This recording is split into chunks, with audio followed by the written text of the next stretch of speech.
What is going on, guys? Welcome back to another episode of the No Name Podcast. It is your boy Rich back again with another episode.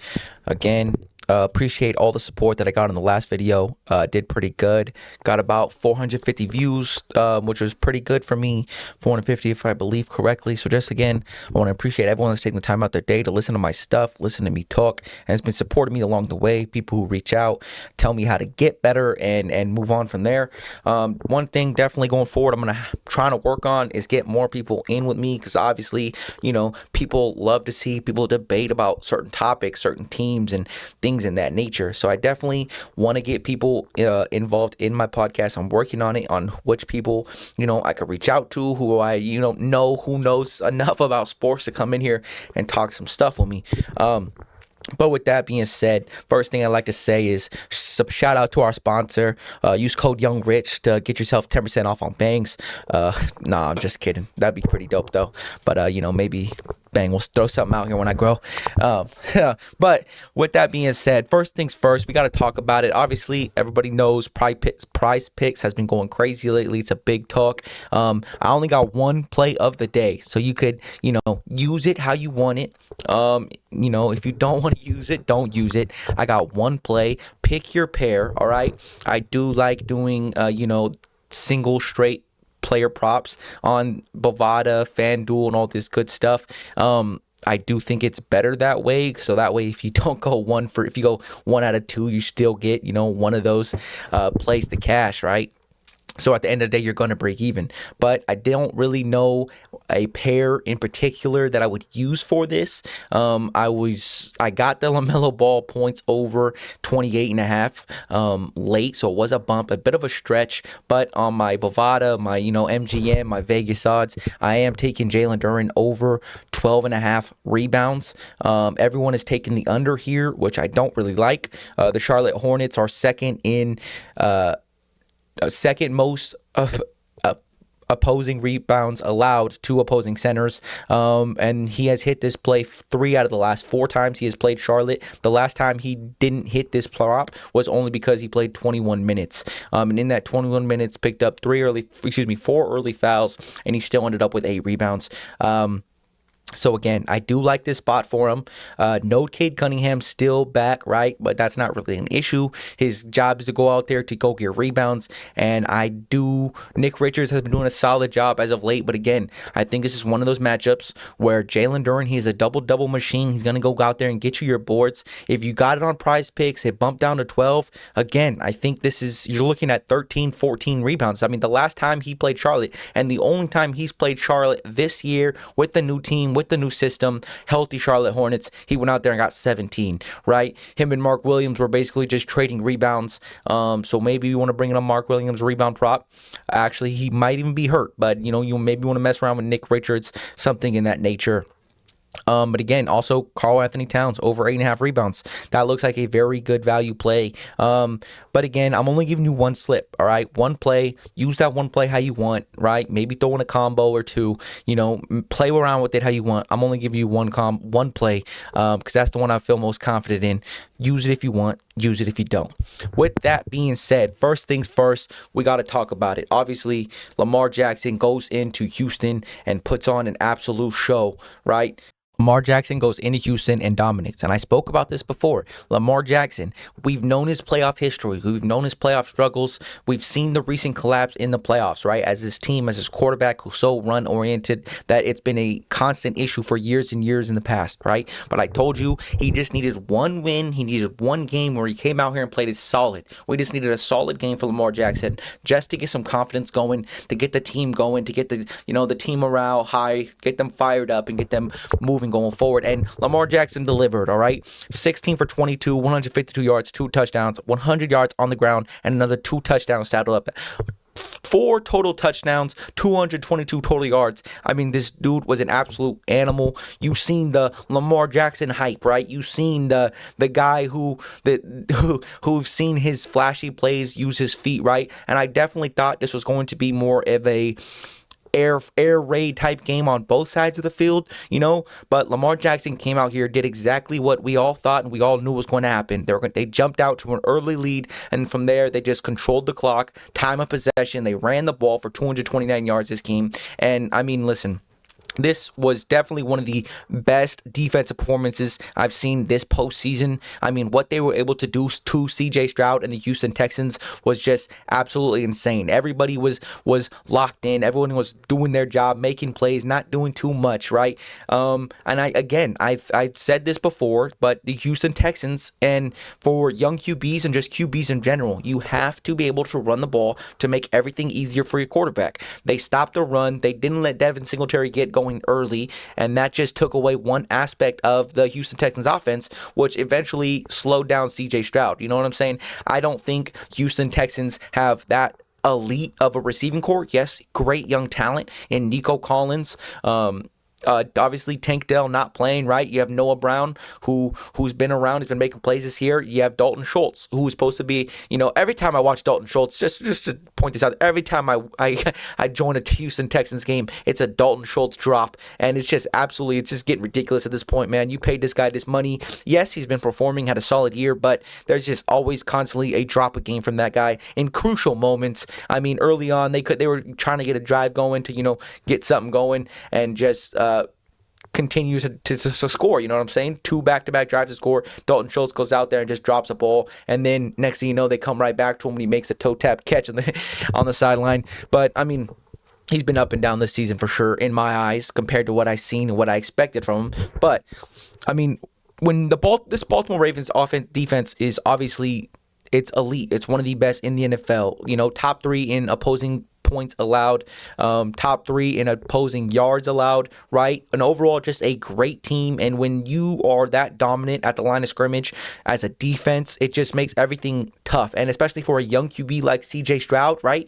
I mean, listen, Bobby Slowik, we know his style of offense. He's a San Francisco, protege, right? He was under Kyle Shanahan. He was one of those guys who wanted to steal that Kyle Shanahan type offense and put it into the Houston Texans offense, and that's exactly what he's been doing all year. That's why it was so important early on to get Devin Singletary going, to get him involved, to try to find something from Dameon Pierce, right? And when you just take away that aspect, I mean, it just makes everything difficult for your quarterback. I mean, now he's sitting here and everybody knows it's, pass after pass after pass. And when you get in these situations where you fall so far behind so early and you feel like you need to make some plays to happen, and then you put your young quarterback in a difficult position. You know what I'm saying? And again, without Tank Dell, I mean, you were really low on skilled players as it is. Again, it was just put in a tough situation. Did I think C.J. Stroud was going to win this game? No. I thought Baltimore Ravens were a much superior team, and it showed,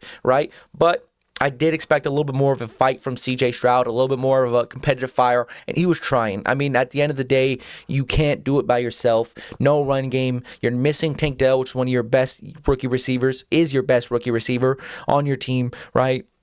And it's just unfortunate to see for them to end that way. Again, it's a young team, one of the youngest teams in the playoffs as it is. So it's a great step going forward. Obviously, DeMeco Ryans did a great job with this team throughout this year. Defensively, they were locked in. But again, I just think this goes to show the explosiveness and the maturity of this Ravens team, and how dialed in and locked in they really are, and how on point and how talented they really are. Because obviously we've seen a lot of talk early in the year, Lamar Jackson's not putting up these crazy big numbers. They're not blowing out teams the way some of these other teams have, but I mean, it just goes on their style of play. Once they get a lead and then they just sit in that driver's spot and they're controlling the time of possession, the tempo of the game, and then you start getting Lamar Jackson involved in the run game like he was, it's just too much to deal with, and it just becomes a real problem. And then going forward, I mean, going against Kansas City next week, what do I expect to see from Baltimore?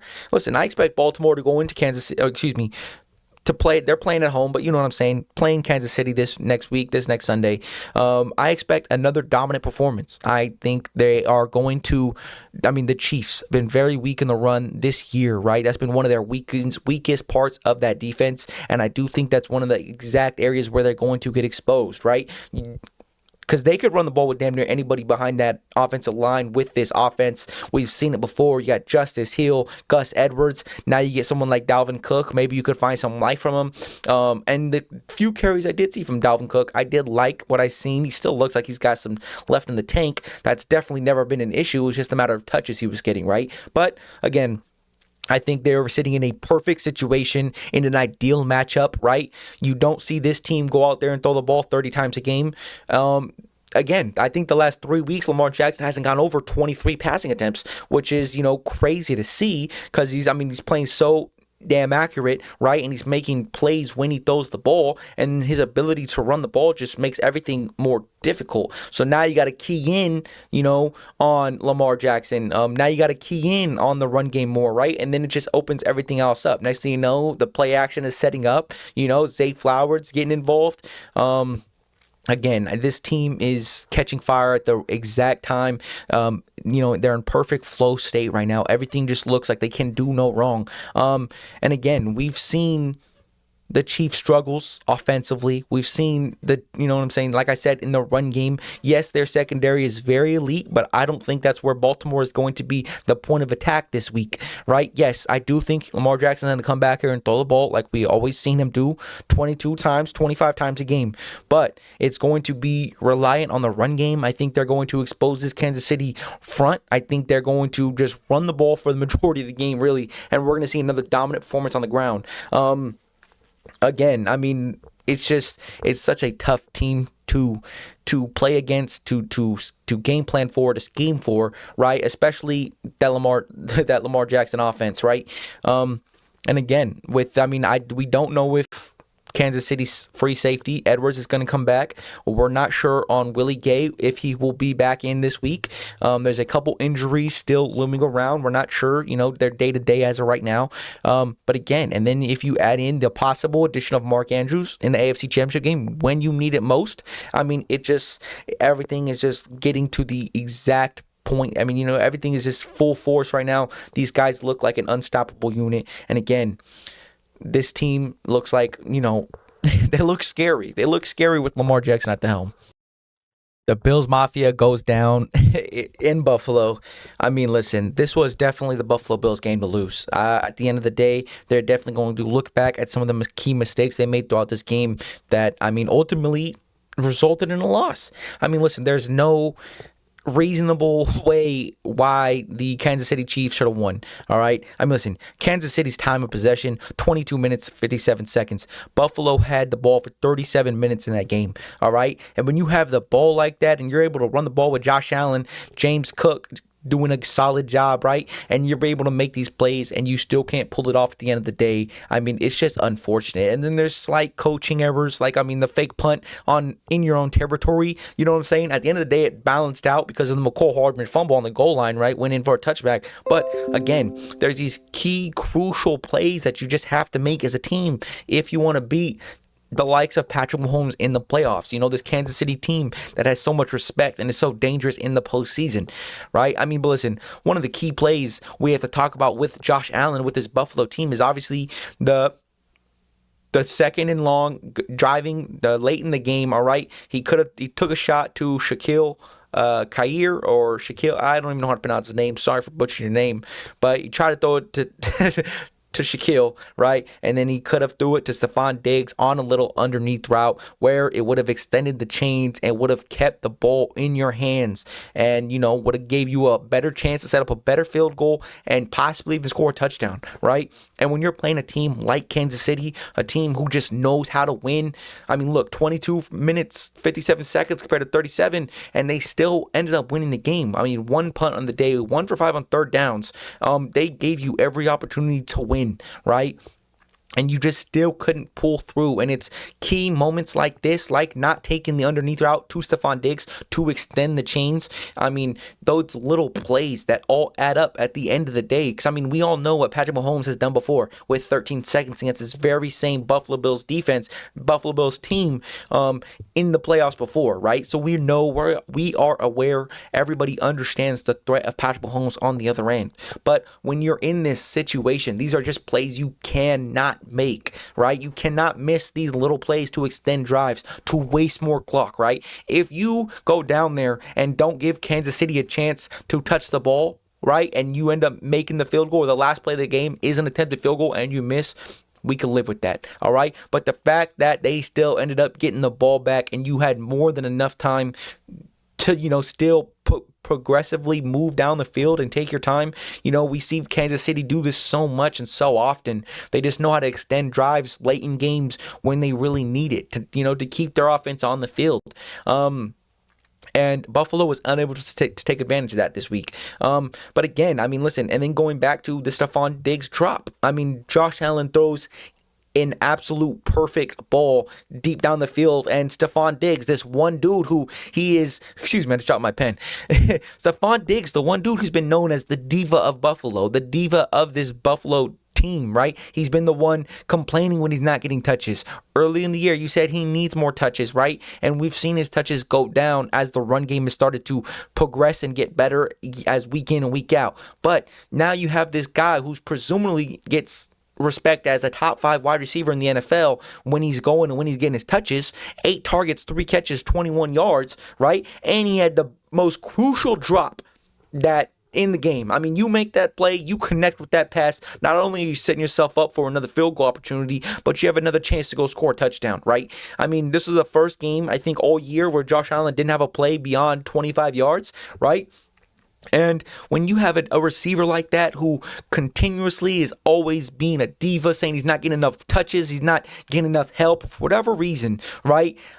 He needs to make that play. Yes, it's a tough catch, but you get paid to make that catch. You get paid to make these plays, to make these remarkable plays, And when you get put in situations like this, you just have to execute. And Buffalo did not do that, right? And now you start sitting at the situation of Buffalo Bills, like they look like just a fraudulent team, a team who could not win big games, a team who's just not making the right plays, making the right decisions late in games. And now you start questioning Josh Allen and his ability to close out games against the elite of the league, right? I've seen a couple people start comparing him to Phillip Rivers, a guy who's going to make plays. He's a gunslinger. He's going to make a couple mistakes. He's going to compete, but he's just not going to win.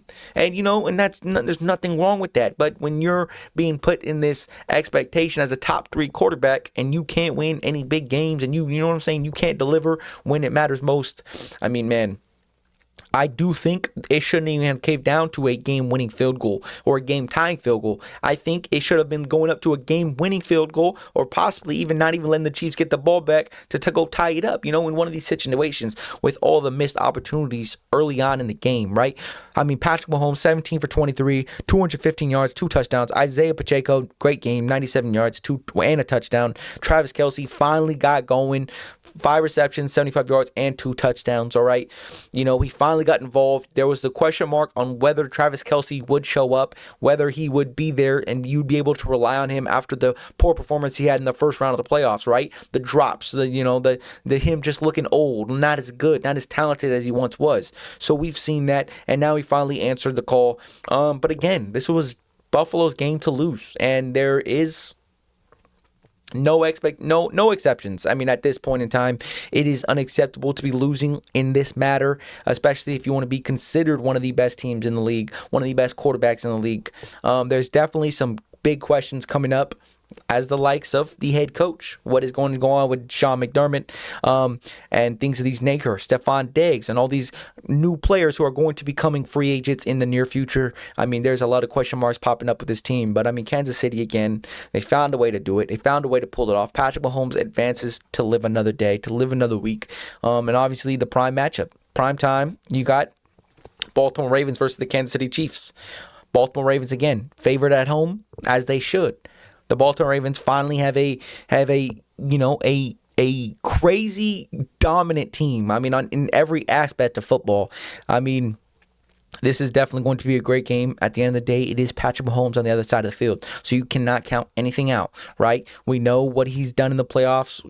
We've seen what he's capable of doing. Do I expect it to go that way? No. I'm putting all my money on Baltimore to come through this weekend. Again, I think it is Baltimore's game to lose. There's just too much. They're just too good on the offensive side of the ball, especially with their ability to run the ball. Lamar Jackson can go out there and throw the ball for 150 yards, and they will just dominate. And when you have a team like that, and you have a quarterback like that, it's just very difficult to come out here and stop this team.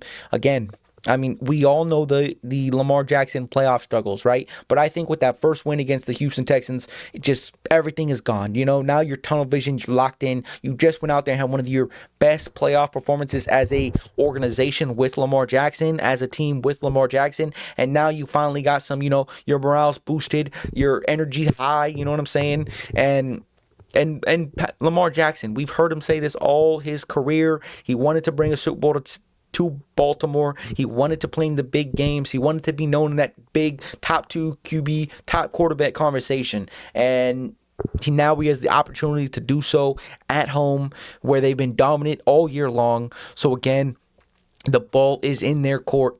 This matchup aligns perfectly. They have a great secondary against a weaker receiving core in the NFL. Again, you will have to account for Travis Kelce, right? He had one good week. Can he continue to show that dominance like we've seen him do in the past? We're not sure. But again, this Baltimore Ravens team is young. They're fast. They're relentless. They play fierce. I mean, they play bully ball, and they do it the right way, and they do it in every aspect on all 3 sides of the football field, and all 3 aspects of football: special teams, offense, defense. For those of you who were wondering what I was thinking about, but again, got to put my money on Baltimore. This is obviously a must-win game. Win or go home.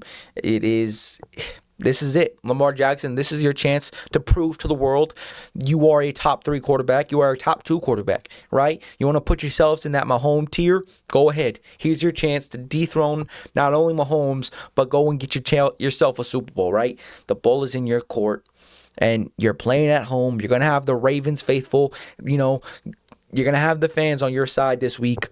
So again, Lamar Jackson, it is up to you. And then for the San Francisco 49ers get absolutely bailed. All right, listen, there is no better way to say it. You got saved by a missed kick, a drop pick 6, and just a very young team overall, just making some little mistakes. Jordan Love down the stretch, he had a time to go set him up for a game-winning field goal, or at least a game-winning field goal attempt, game-tying field goal attempt. And obviously, he just made a poor throw. He tried to make a Patrick Mahomes-like throw it across his body. We've seen it get caught up. But I mean, listen, at the end of the day, this San Francisco team should not be excited with this win. They should not feel good about what just happened. You win against a team who wasn't even supposed to be competing. They came in as a 7 seed. Yes, we've seen them get hot the last 8 weeks, right? With the playoff hopes on the line, they had to play perfect. They had to play flawless, right? So now you see that go up clear. You see this team finally get to full strength, full speed, this Green Bay team, and they came and they started banging, right? Straight off the get, you seen it. They wanted to dominate the line of scrimmage, and they did that. They had won the time of possession battle. They won the rush yards battle. They went out there and set the tone of the game from the very get, and it couldn't have been better scripted. Jordan Love, Mike LaFleur, huge shout out to them. They played well. It was a great game plan, a great scheme, right?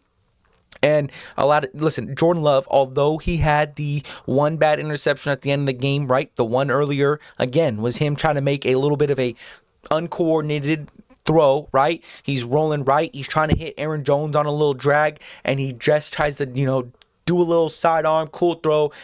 Ball goes behind Aaron Jones and is picked. Unfortunate, right? 2 interceptions where you're just trying to be Patrick Mahomes and sometimes it works for him. Obviously, those 2 times it didn't. In crucial situations, obviously, no need to say the less. But again, Jordan Love's future is bright. We can go on for days about Jordan Love, okay? But I mean, Aaron Jones, 18 carries, 408 yards, right? Romeo Doubs, 4 receptions, 83 yards. A great piece who hopefully can develop into the future, right? We've seen this from Green Bay in the future. They just develop receivers. They help this offensive talent develop. But again, listen, San Francisco, Brock Purdy, 23 for 39, 252 yards and 1 touchdown. And I had to sit here after the game and just listen to people have excuses for why Brock Purdy played poorly. Listen, they wanted to blame the weather. They wanted to blame the rain. The fact that he tried wearing a glove in the first the first drive, and then he took it off, and then he was uncomfortable, and the ball was wet, and you seen him mid-play try to wipe his hands off before he threw the ball. Like, listen, there is no excuse for how terribly he played, right? You could say whatever you want. We all watched the film. We all watched the game. We seen what happened. You're telling me this guy can't play in a little bit of a little sprinkle of rain in Santa Clara, California? Like, listen, no.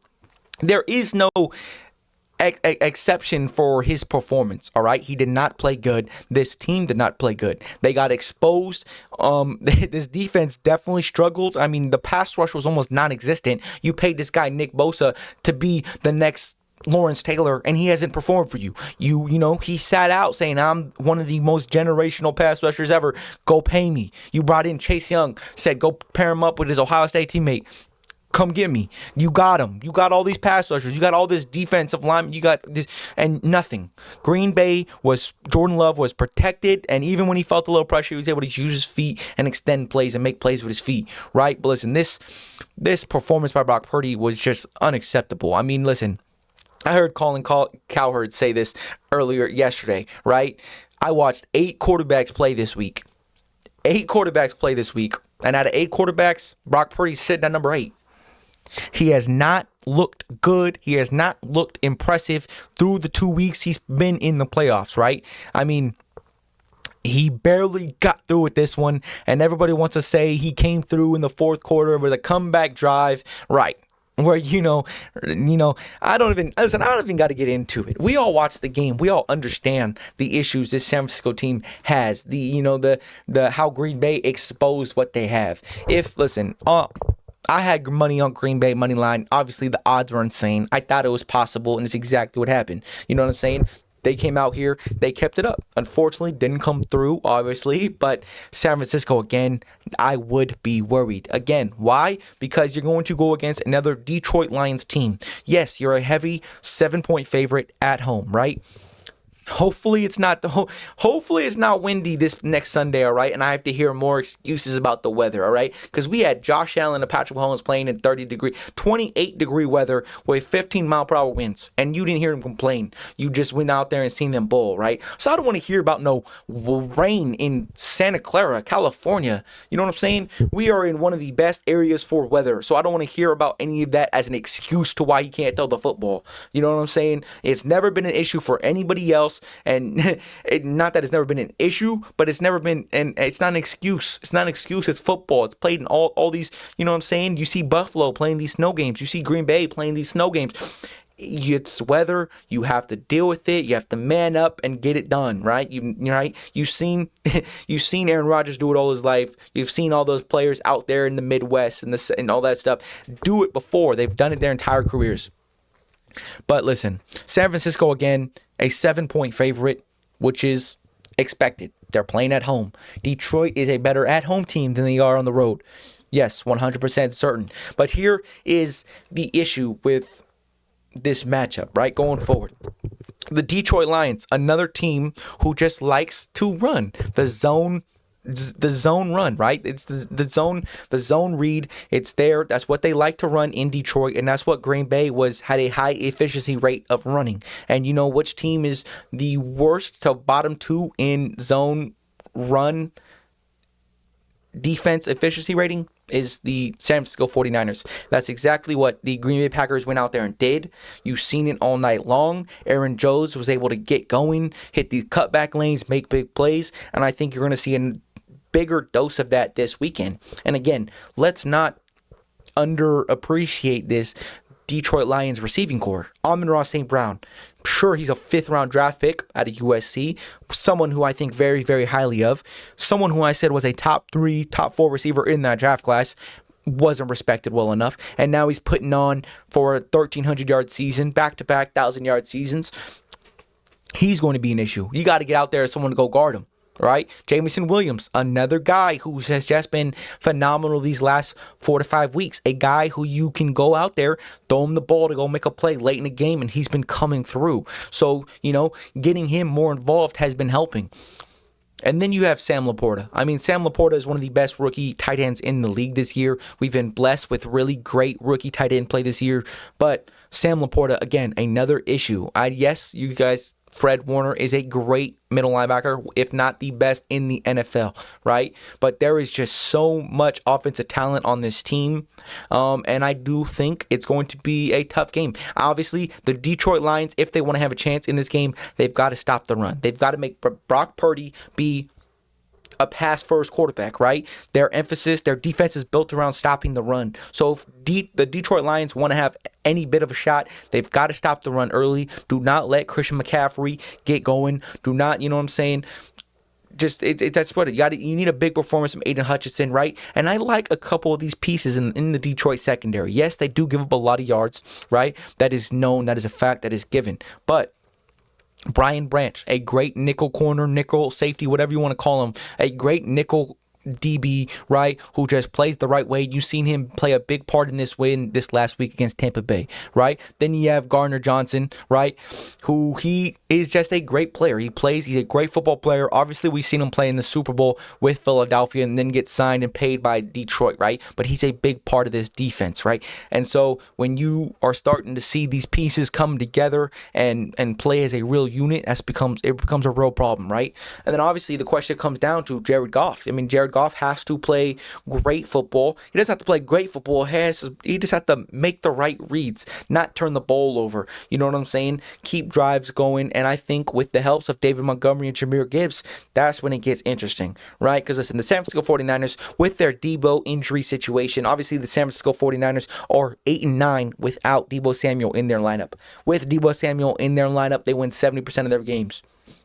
So we know how important of an impact he is to this team. Just him being out there, whether it's as a decoy or his just ability to be a playmaker, we know this. Put the ball in his hands, Deebo will make something happen with it, right? But again, this game will be interesting. Obviously, with every bone in my body, with every emotion I have, I'm going for Detroit. Not only for the city of Detroit, with the history of what they've had in the past. Not only for Barry Sanders, who had to deal his whole career with losing. The Detroit Red Wings, the Detroit Pistons. I mean, it's just the Detroit needs something right now. They need something for their city. Do I think Jared Goff's the guy to do it? I like his chances. And I do. And I think Jared Goff, one of the biggest issues with him going into the playoffs was his adversity with dealing with pressure, right? The more you pressure Jared Goff, the more he's going to struggle, the more he's going to be flustered, the more mistakes he's going to make. Jared Goff was, I believe, 1-4 when he's pressured 70% of the time or 65+% of the time, right? So, obviously, we know how important it was to answer, and that's exactly what he's done. Every team, the first 2 weeks that try to pressure him and try to get after him, he has dealt with it. He sat in there and take the shots to the chin to deliver the ball, and he's been playing great football lately, and it couldn't have been at a better time, right? You've seen it.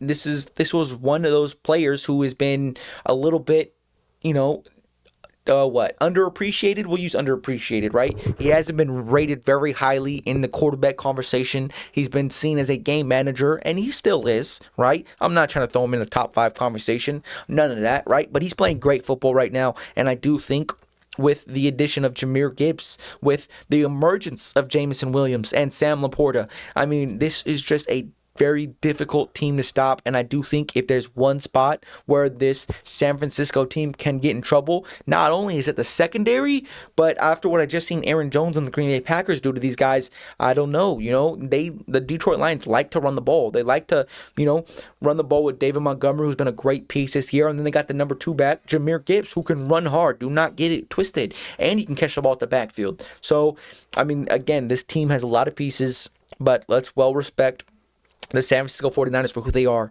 The defensive pieces I did mention, the Chase Young, the Nick Bosa, the Fred Warner, the Charvarius Ward, who's been playing great football this year, right? And then on offense, you got Brandon Ayuk, his best year of the year. You got Trent Williams, you got George Kittle, you got Christian McCaffrey, right? You got all these players, and so it's going to be one hell of a matchup. Do I think San Francisco is going to run through them? Absolutely not. I think it's going to be a very competitive game. I don't think San Francisco has a fast-paced offense like that to blow a team out. I do think if they do end up jumping out early for whatever reason, it's going to be because of a Jared Goff mistake. I mean, he's been pretty good and with no mistakes these last couple weeks in this playoff run, but Obviously, that is how you get behind. That is what you've seen happen to Dak Prescott and some of these other teams, Baker Mayfield and the likes. Jordan Love in the San Francisco game, the INT really was the gut punch, you know what I'm saying? So again, you have to take care of the football. You have to dominate the line of scrimmage. You have to be the aggressor. You have to go out there and run the ball and let them know you're going to run the ball, right? And just do it anyways. With that being said, safe bet, take San Francisco. You know what I'm saying? If you want to get a little bit risky, you want to put your, like I'm going, it's got to be Detroit. Detroit Lions all the way. This city needs something. This city needs to see them make it to the Super Bowl, and I'm all for it. Let's go. You know what I'm saying? Let's go Detroit. And then, like I just mentioned, Detroit is coming off a dominant performance against Tampa Bay, right? They will be going against San Francisco this next week, like we just previously did discuss. But, I mean, listen, they had a dominant performance this week, a very well-rounded game as a unit.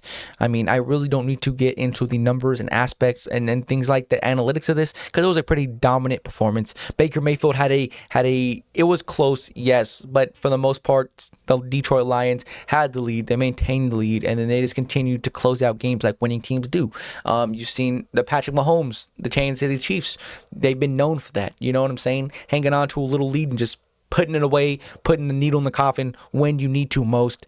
You've seen Lamar Jackson do it all year long. You've seen the Baltimore Ravens do it all year long. And that's exactly what they did. I mean, Jared Goff had himself a phenomenal game. And like I previously talked about, the Amon-Ra St. Brown, the emergence of Jameson Williams, Sam Laporta, who, yes, he is hurt right now, but he's still going out there and bowling. And then Jahmyr Gibbs, just having him around as an extra weapon. You could throw the ball to him, you could run the ball, right? And then, again, this defense that was designed to stop the run did just that and forced Baker Mayfield to throw the ball. Yes, they did get exposed in a sense when it comes to how many yards they allowed and how Baker Mayfield cooked, basically, right? But that's a great receiving core, you know what I'm saying?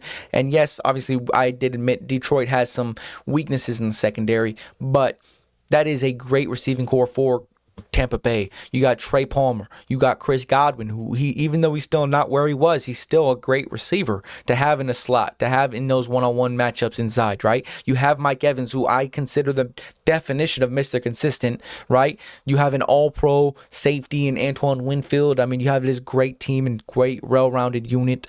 Again, so it was a solid team, right? It was a solid team.